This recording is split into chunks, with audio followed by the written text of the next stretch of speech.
Haleluya. Yesu ashimwe cyane.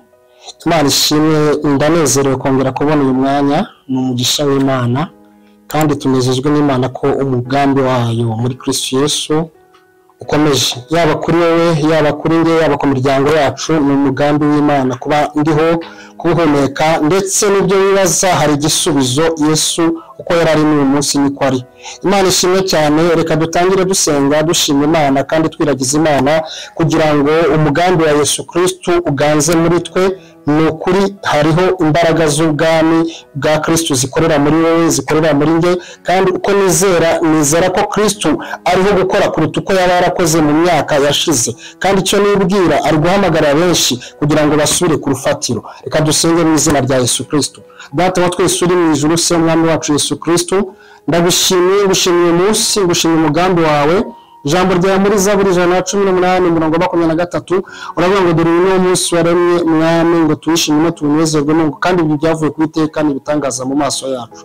Yemerera rero ngushimire, nguhimbaze nk'Imana ihoraho kandi ihorana natwe. Ndagushimiye kubw'igihugu, ndagushimiye kubw'abatubera umugisha, ndagushimiye kubwa Muhoza TV, kandi ndagushimiye kubw'abamaze kugenda mwami bafashwa n'ubutumwa bwiza bungura muri kuri Muhoza TV, ndetse n'abagaragu bawe n'umwe n'abahanuzi, abashumba, abavuga butumwa, ababwiriza butumwa batandukanye, abakora umurimo wa mwami mukuri no mu mwuka, nk'uko ijambo ryawe muri Yohana 4:23 avuga igihe kirageze ubwo basenga data mu mwuka no mu kuri. Urakoze rero kutugire neza, icyubahiro cyawe gishyirwe hejuru, imbabazi zawe nizirushaho kuganza, kandi ubwiza bwawe mwami ari bwo bushyirwa hejuru. Twambura umwambaro w'izinga, twambika umwambaro wawe wera, icyubahiro cyawe gishyirwe hejuru none n'iteka ryose. Data tubyambaje twizeye twiringiye mu izina rya Yesu Kristo, amen. Imana ishimwe cyane. Bene data, uzi neza yuko umugambi w'Imana ku buzima bwawe nanjye ari umugambi mwiza kuruta uko njye mbivuga nuko ubizi. Haleluya. Ijambo ry'Imana kenshi ntabwo mu gihe tugezemo umwanzi yifuza ko twaryubakiraho, ariko Kristo arimo araduhamagarira kurushaho kurikunda no kurushaho kuryerekezaho umutima no kuri uwo mwanya cyane. Igihe cyose tugendera mu ijambo ry'Imana tuyoborwa n'umwuka wera kuruta uko twayoborwa n'abantu ndetse n'ibintu n'igihe. Imana ishimwe cyane. Akenshi dufata umwanya dutekereza ku gihe, tugatekereza ku bintu, tugatekereza ku byo twaba dufitemo ubumenyi cyangwa ubuhanga n'ubwenge. Ntabwo ari bibi, ariko byose bitubakiye kuri Kristo ni ubusa. Reka muri aka kanya tugiye kuganira ku ijambo rifite intego ivuga ngo ubwami bw'Imana buratwaranirwa. Amen. Haleluya. Umwanditsi wa Matayo 11 niyo tugiye kuganira iryo jambo, ubwami bw'Imana buratwaranirwa ndetse buharaneza ibyegeranya n'imbaraga. Bene data, igihe tugeze muri igihe gisaba ko utwarana, nani uratwarana tukinjira mu bwami bw'Imana turi mu mbaraga. Dusome Matayo igice cya 11 umurongo waho wa 11 nanone kugeza 13. Dusome mu izina rya Yesu Kristo, igitabo cya Matayo igice cya 11 umurongo wa 13. Amen. Dore kuri 11 kugira ngo wenda byumvikane tugere kuri 13 mu izina rya Yesu Kristo. Ndababwira ukuri yuko mu bajyawe n'abagore hatigeze kubaho umuntu uruta Yohana umubatiza, ariko umuto mu bwami bwo mu ijuru aramuruta. Haleluya. Kasubiremo umurongo. Ndababwira ukuri yuko babyawe n'abagore hatigeze kubaho umuntu uruta Yohana umubatiza, ariko umuto mu bwami bwo mu ijuru aramuruta. 12 uhereye ku gihe cya Yohana umubatiza ukageza none ubwami bwo mu ijuru buratwaranirwa. Imana ishimwe cyane. Intwarane zibigishamo imbaraga. Nayo magambo tugiye kuganiraho. Ubwami bwo mu ijuru buratwaranirwa. Haleluya. Imana ishimwe cyane. Ubwami bwo mu ijuru ngo buratwaranirwa, intwarane zibigishamo imbaraga. Kuki Imana ya Abrahamu na Isaka na Isiraheli ndetse yawe muri Kristo Yesu, ndetse ugiye kwizera kubw'uko umenye kuri mu ijambo ry'Imana, ugiye nawe gutera intambwe kandi ukarushaho kubakira ku kuri. Hari ibintu byinshi bishobora kuba byaraguciye intege, byaragutandukanyije n'umugambi w'Imana, ariko ndagira ngo ubwire ubwami bw'Imana buratwaranira. Bishatse kuvuga ngo hari ibintu bizaza nk'imbogamizi, bizaza nk'ikunanizi, ariko ugomba gutwarana. Haleluya. Kuko ubwami bw'Imana busaba ko tubwinjiramo dushizemo imbaraga kandi tugatwarana. Iki ni igihe hari uburyo bwinshi bwo kuyobya bw'ikinyoma, ariko uzi neza ijambo ry'Imana, Bibiliya yera, uyifite, Umwuka wera ariho kugira ngo atwemeze, adutere ishyaka, aduhe umurava wo kujya mu ijambo no kubakira ku ijambo. Akenshi iyi nkuru yo tuyisoma iki gice cya Matayo 11, hari uburyo Yohana umubatiza byari ibihe bikomeye ku buzima bwe. Yari afunzwe kuko yari yarabwije umwami Herode, amubwira ibya Herodiya, amubwije ukuri kose ko akwiye kurekura uwo mudamu muvandimwe. Ariko uwo mudamu yari mudamu ufite imico mibi, yaramaramaje kuri Herode. Herode nawe afata icyemezo kibi, ariko Yohana amuhamiriza kuri kose kw'ijambo ko akwiye kuva mu nzira y'ikinyoma, ko akwiye kugendera mu kuri kw'ijambo, ko akwiye kugendera ku ihame ry'itegeko. Amubwira ko ari ubusambanyi, ariko mu by'ukuri Herode agira muri we kumva umuhanuzi Yohana umubatiza icyo amubwira, ariko yanga gushyira mu bikorwa kubwira ari yarabayikiye. Ariko Yohana amubwiza ukuri. Yohana rero bamujyana mu nzu y'imbohe. Amaze kugera mu nzu y'imbohe, Yohana yibaza ibintu biri kumubaho hari umuhanuzi. Ndabibutse ko Yohana yari mubyara wa Yesu Kristo, yari yarabyawe na Elizabeth. Imana ishimwe cyane. Imana ni nziza, niyo kwizerwa no kwirinda. Ariko misiyo ya Yohana yo gutegurira Kristo Yesu, niwe wabatije Yesu Kristo. Ubutumwa bwiza bwa Matayo ibice 3 aho ngaho urabona.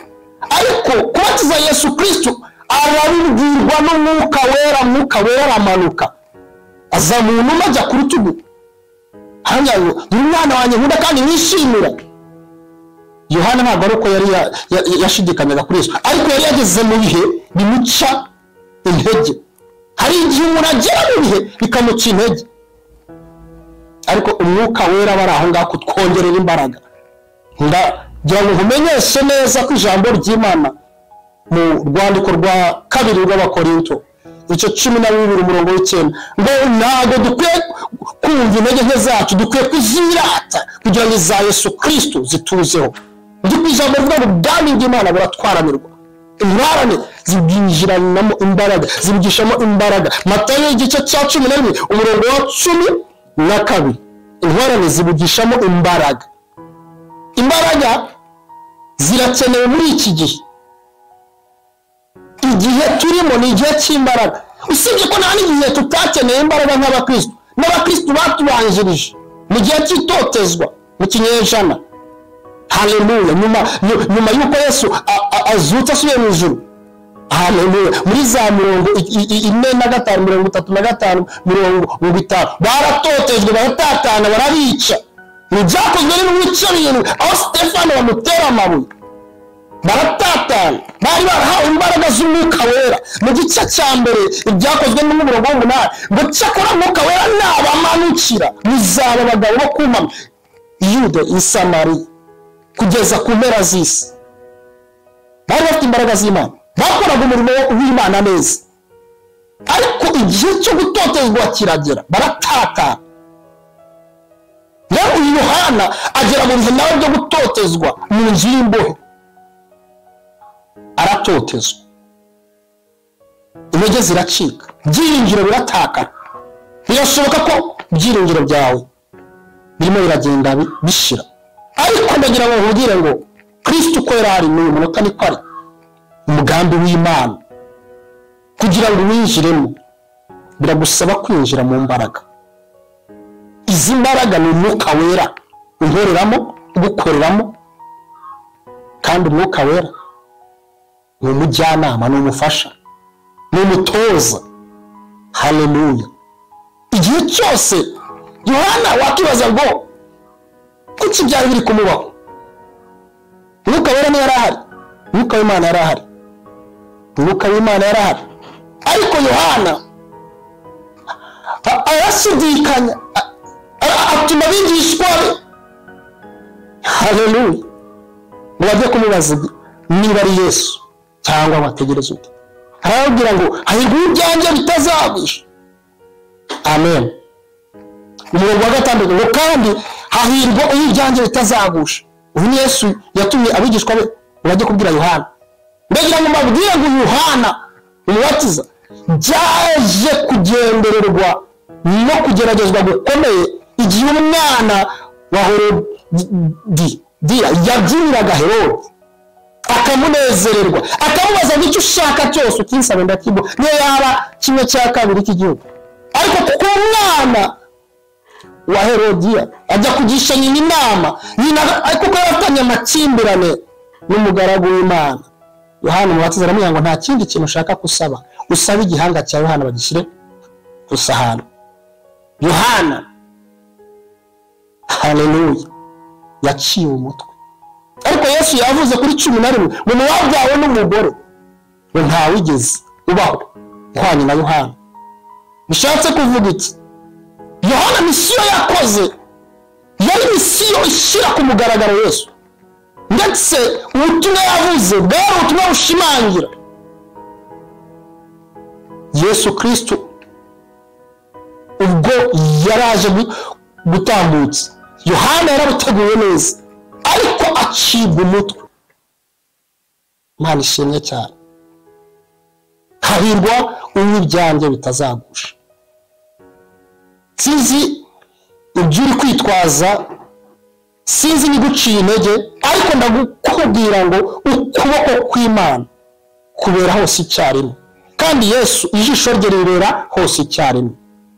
Cyane cyane ngo abamwiringira tumeze nk'umusozi wa Siyoni utabasha kunyeganyega, nk'uko agose imisozi ya Yerusalemu niko akugose.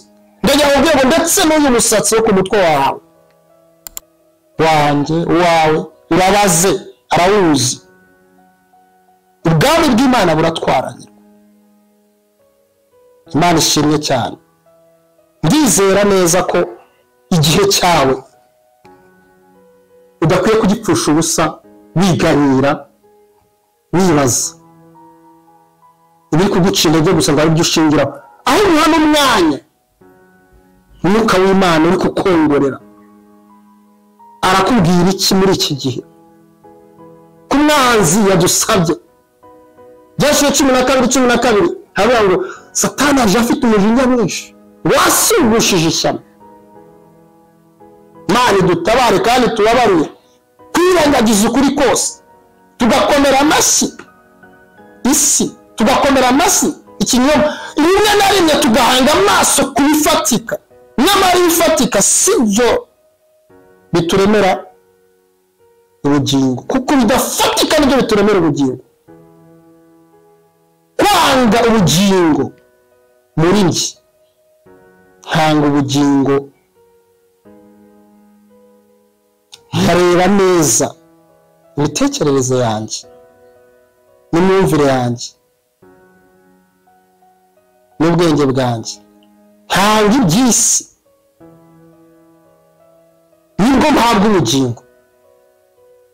Nukunda ubugingo azabubona, ariko wanga ubugingo azabubona. Haleluya. Yohana 12:25 isi hari ibyo gusaba, hari ibyo nawe isaba, ariko reka nkwibutse ko ubwami bw'Imana buratwaranira.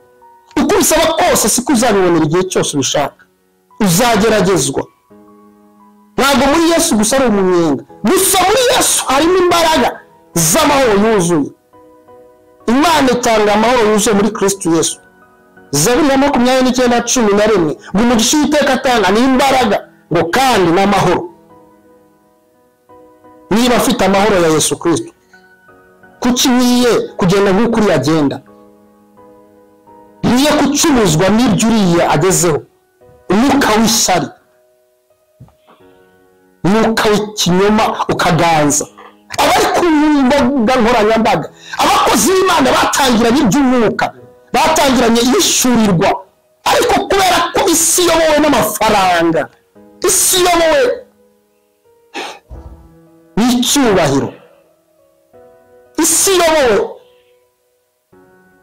rimwe na rimwe n'ubutegetsi bw'abantu, kandi hari ibyo basaba abantu kugira ngo bagendere muri iryo hame ry'isi, kenshi tukirengagiza kubakira ku butumwa bwiza twamenye. Ubwami bw'Imana buratwaranirwa. Ndagira ngo nibutse ngo muri Yesu ushobora no gutakaza ingingo, ushobora no kurenganywa. Haleluya. Ngo kugira ngo bakurenganye, Petero yavuze abakurenganye baguhora ubusa, bakurenganye baguhora Kristo. Ubwami bw'Imana buratwaranirwa. Hari amagambo agera muri 6 ushaka kugira ngo tuze gutindaho. Umwuka w'Imana wera araza kugenda yagura. Ijambo rya mbere ni gute umuntu ashobora gutwaranira cyangwa ashobora kugira umuhate n'umurava byo kugendana n'Imana, byo gukorera mu bushake bw'Imana. Ni gute ikintu cya mbere ni ukongera kwizera Kristo ko ari umwami n'umukiza. Hari ukuntu tujya twizera Yesu tukamwizera nk'umukiza, ntitumwizere nk'umwami, tukongera tukizera ko ari n'umwami. Areba hose, agenda hose, ibyo ndi kunyuramo, ibyo unyuramo, ibyo wibaza arabizi nk'umwami. Ega ntacyo yashatse ahishwa. Yesu Kristo nta kintu na gitahishwa. Fitire yawe, pase yawe, iki gihe ndimo, ahazaza n'ahashize arahazi, ibyo uri kunyuramo arabizi. Rero ongera umenye ko Yesu, hari igihe tujya tuvuga ngo ibintu Yesu arabireba, Yesu arabireba, arabibona, arabizi, nta n'umurusha kubimenya. Tuza umenye ko Yesu ari under control, ari kubireba byose, ari kureba icyo akwiye gukora abakizi. Menya ko Yesu azi ibyo uri kunyuramo. Ikintu cya mbere, menya Yesu ko azi ibyo uri kunyuramo, uturize muri ubwo buntu bw'Imana. Ni igihe gikomeye kinsaba imbaraga, nawe kigusaba imbaraga, kwizera Kristo, kukagendana no kubakira ku gusenga, kandi atari gusenga gusa gusanzwe, gusenga mu kuri no mwuka, no gusenga kubakiye, kwiriza. Ntabwo kwiriza kenshi ari kureka gusa ibyo kurya. Yesaya 58 hakugira ingingo zigira mu 8, nuko kurekura bari kungoye, kurenganyura abarengana, gufata ibyawe bakogombye kurya kabita, gukunda bene wa, gucumbikira abo bose. Imana ishimwe cyane. Haleluya. Cyane. Haleluya. Dusenge, twige kwiriza, twige kugira ibyo twigomwa, twige kugira ibyo twima umubiri wacu. Aho nibwo uzaba uri kwinjira mu gutwarana, winjira mu bwami bw'Imana utwarana. Uzarya guhera ku wa mbere kugeza ku mwaka, tariki ya mbere y'umwaka kugeza ku ya nyuma y'umwaka, uri kurya, uri kwiherera n'Imana, usenge ku giti cyawe ushaka Imana, wibabaze. Ntabwo nkubwiye ngo ugende usenge ku rugero urenze urwo Mwuka Wera ari kugusaba. Ntabwo Imana ishobora kukurekoreza umutwaro udashoboye, hamwe n'ibikugerageza. Senga. Ushobora kwiriza ukarya saa 12, ushobora kwiriza mu gitondo ukigwa mu cyo cyayi n'umugara ukarya saa 7, ariko ugafata ibihe byo gusenga. Nta nishimwe. Uzi ko tujya dusenga tukabwira Imana imitwaro yacu n'amaganya yacu n'amakuba yacu, n'ibyo dushaka byose tukayisaba, ariko ntidufate umwanya ngo dutege amatwi. Mu gusenga biragusaba ko natuza, nituze, niho umuntu yumvira Imana. Mwanditsi wese yarabyanditse, tuze no mu byiringiro niho umuntu azahererwa agakiza. Ariko nanze gutuza, tuza wumva icyo Imana ivugana nawe, wumva ijwi ry'Imana. Musinye Pawulo yari yihebye, abona ibintu byakomeye, ariko Imana yavuga ngo humura, tuza, muri uwo mudugudu ufite abantu benshi. Kuko yari yumvisha Imana aratuza, kandi byari bikomeye, bari bamuhagurukiye. Imana ishimwe cyane. Ariko kuko yatuje uwo yari yarizeye, uwo yari yakurikiye, uwo yubahaga, uwo twizera, ese twibaza turamwizera, turamwubaha, turamwumvira cyangwa gusa turi kuvuga ku magambo? Bene data, namwe muri kumva ukuri k'ubutumwa bwiza, ntiwirengagize iri jambo.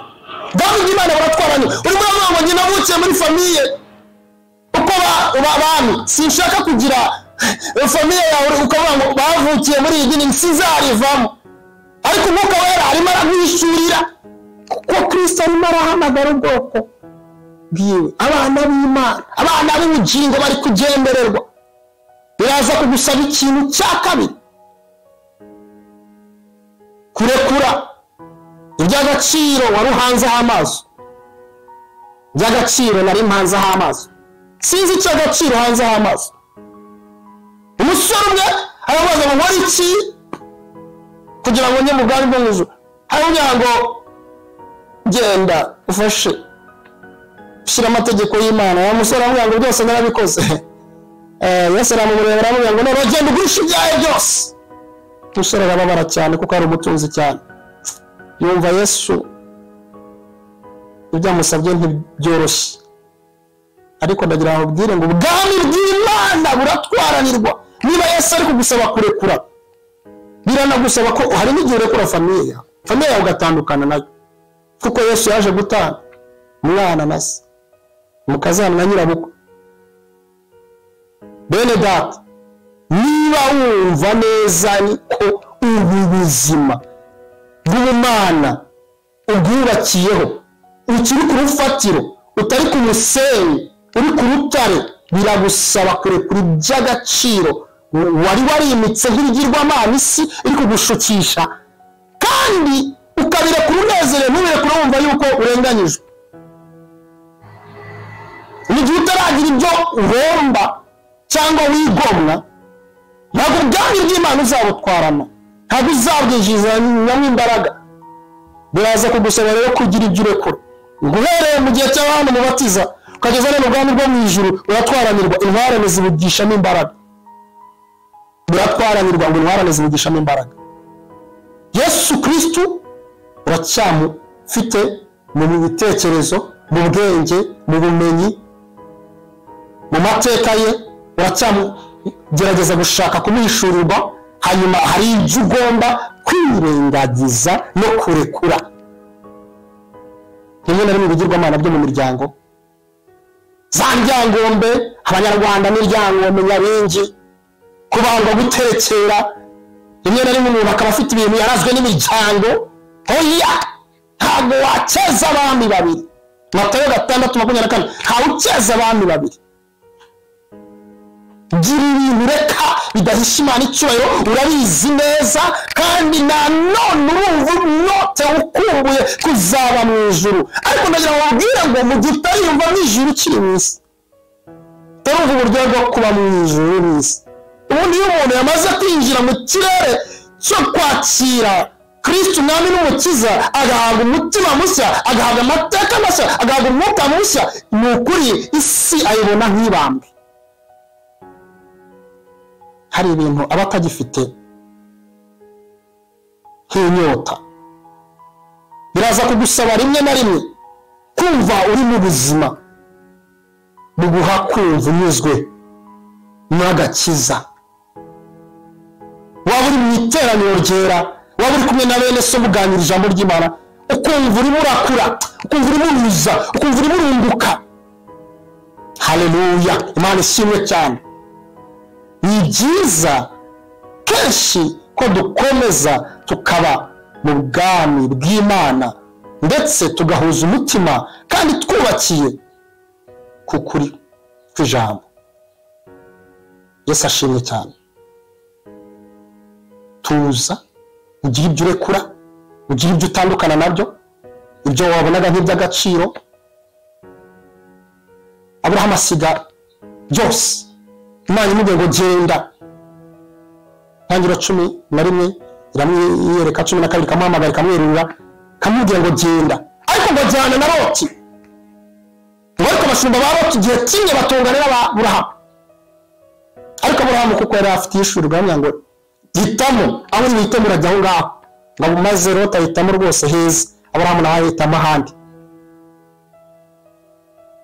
y'ibyo uhomba ariko ni nyuma yo kugira ibyo ureka ndizera ndashidikanya turi mwisi dufashe igihe mu ntambara ariko kandi ni umuntu nahorera data azamuha icyubahiro Gahunda bw'Imana batwaranyirwa hari ibyo narekuye sinshidikanya neza ku ijambo ry'Imana ku ijambo ry'Imana ravuga ngo ubutizera ntibishoboka ko ayinezeza Heburayo 11:6 nizera kwiye kumenya ko Imana iri kagura abayishaka ngiye mbizera ko ubwami bw'Imana uri gutwaranira ubwami bw'Imana uri kubyinjira mu imbaraga hari ingororano iri inyuma yabo hari ingororano muri iki gihe kandi kangubwire n'ubu ngororano kuba ufata umwanya iminota yonyine ukumva ijambo ry'Imana uri w'agaciro uri kumva ibintu by'ingenzi kuruta cyane iby'isi iri kugukangurira bitubakiye ku kwera kw'Imana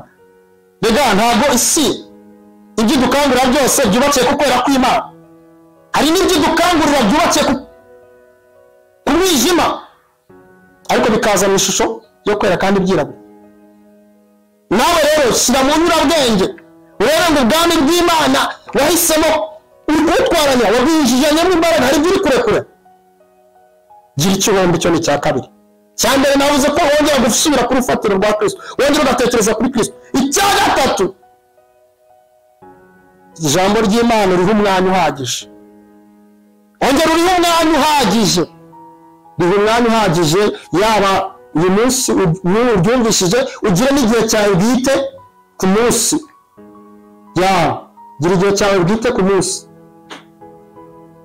banza Imana mbere na mbere gira umwanya wo gusoma ijambo ry'Imana haleluya soma ijambo ry'Imana uryuze uritekerezeho kuko ijambo ry'Imana nibote cyaya mu jabiri ko ijambo ry'Imana Timoteyo yaravuze ngo byanditswe byera byahumetswe n'Imana ngo bidutunganyiriza kutwemeza ibyaha byacu no kuduhanira kirana mu gihe ijambo ry'Imana ritakukozemo umurimo ngo rikuyungurure rikwemeze rega hari igihe uvuga ibintu ukabona ko watanye ariko ijambo ry'Imana iyo urisomye ukongera ukarimeditaho ukaritekerezaho Yesu ashimwe cyane umugabo umwe bita Yesu mu gice cya 1:8 ngo ijambo ry'Imana ritekereza amabona nijoro ngo nubwo uzahirwa mu nzira yawe afata icyemezo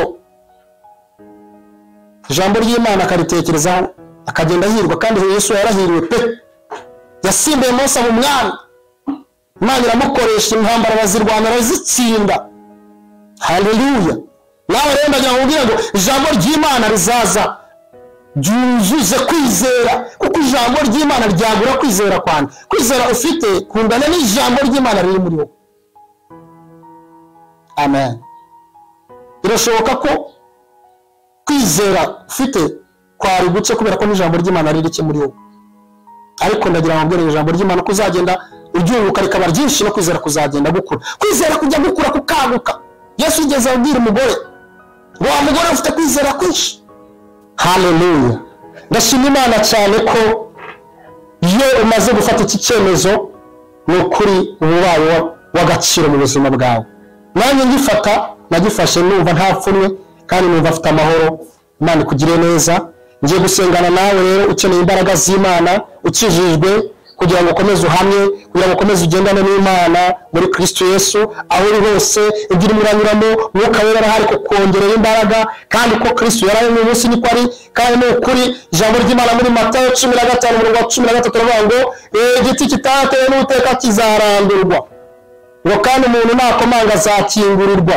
nibyo duhambiriye n'isi bizahambirwa kandi ngo ntacyo twasabye ngo nigusaba tuzahabwa reka dusaba imbaraga z'Imana zuzure mu buzima bwawe aho waba uri hose mu izina rya Yesu Kristo Imana ikomeye Imana ya Abrahamu Imana ya Isaka Imana ya Israheli mu izina rya Yesu Kristo reka imbaraga z'Imana zinjire muri aba bagaragu bawe koga bawe abaja bawe bari bacika intege bongera imbaraga basubize ku rufatiro ngera inyota n'inzara byo guhamya no gukiranuka no kwinjira mu gihe cyo kwamamaza Kristo uko ashaka imbaraga za Yesu Kristo ziri mu mwuka wawe wera ziganze muri bo.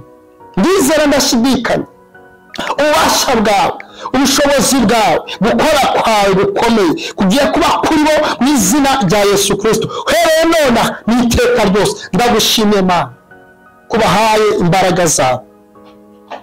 Kandi no kuri muri Sata 3:5 niyo nzira zawe zira bagenda n'urwa naho uswa ntaga zayiyoba.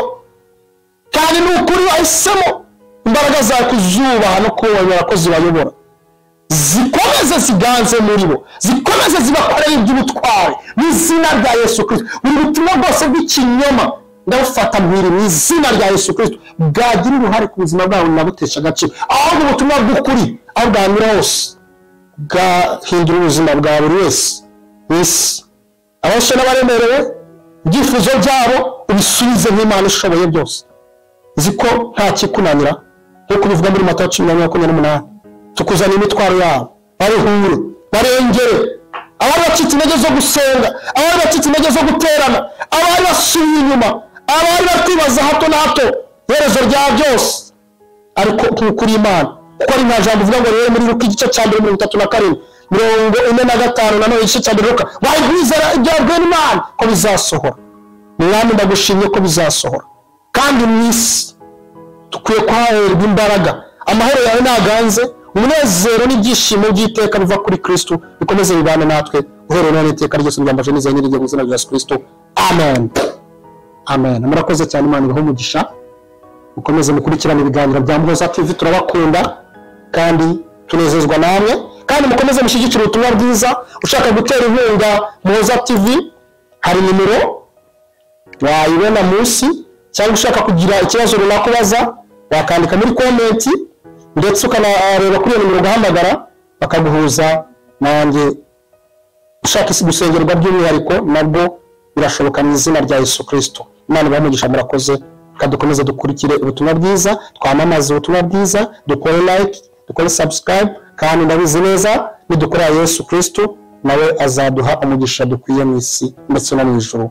Shalom shalom. Murakoze cyane.